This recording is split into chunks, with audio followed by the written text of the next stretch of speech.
All right. Hi, everybody. I'm Jason Bdzula. I run Wolfberry Hawthorn Farm here in Durham County.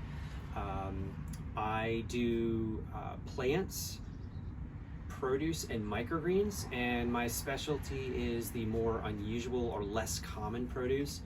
And for plants, I do mostly edibles or native plants. Wow, it sounds like you have a lot of amazing things going on here.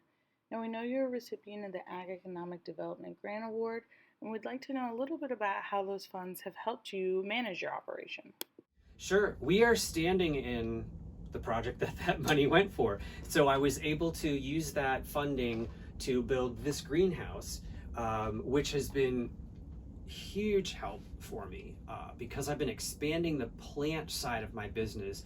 That this greenhouse gave me a lot of room for seed starting this past spring. So I was able to pretty much double the amount of plants that I start and grow, which has been a huge boon for my business. And it's great for people in the area because a lot of people really want to start gardening.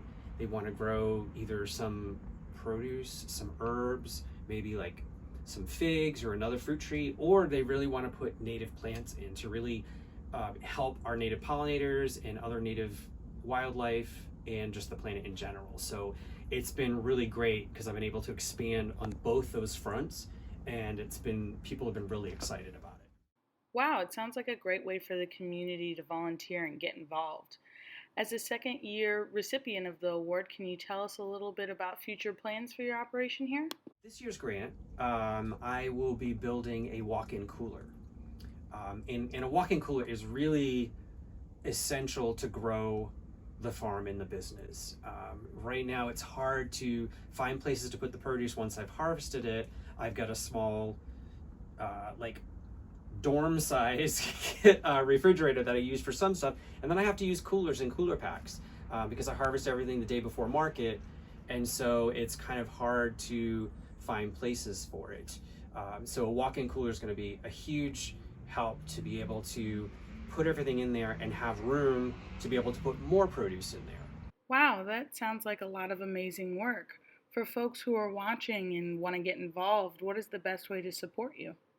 Because I do a small farm stand here, but then I also sell at the South Durham Farmers Market. So it's helping that community there with fresh produce that is certified naturally grown. So I'm using organic seed, organic soil, and following organic practices. And then for people that want to do gardens, they can come to the market, or I do a couple plant sales a few times a year here that have a really great community involvement. I mean, a lot of people from just this surrounding area of East Durham County, but then also I have a lot of my South Durham Farmers Market customers come, and people from other areas of Durham and in downtown come out to purchase stuff for their yards and their gardens. As far as how the community can help, I'm actually going to be working on for next season doing hopefully some workshops for people to learn different things such as maybe seed starting or making compost. But I'm also going to be working on a program for a volunteer type program where people can come out and help on the farm, but also get to learn things about gardening or small scale farming, and also go home with some produce and some plants because why not? So it's kind of a twofold. It'll help me, but it also helps people learn something, sort of build a little bit of a community around that, in connecting people that like gardening and like local food. Wow, it sounds like a lot of moving parts, but we wish you many successes. Moving forward, we'd like to continue the Ag Economic Development Program. Is there any testimonial or something you'd like to say in regards to the program?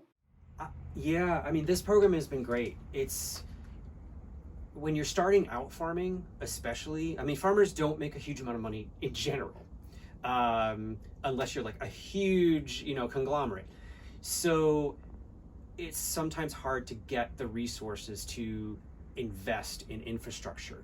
And especially when you're a starting farmer, you don't always know all the infrastructure you're going to need right off the bat. And sometimes it takes a little bit longer because this was not a farm previous to this. So I've had to start building infrastructure. So the grant has been hugely helpful to fund some of that, to help me get things going and be able to expand the farm to make it a small business for the community. Thank you so much for sharing your time with us today. For those who are looking to get involved, you can find Wolfberry Hawthorn Farm on Instagram.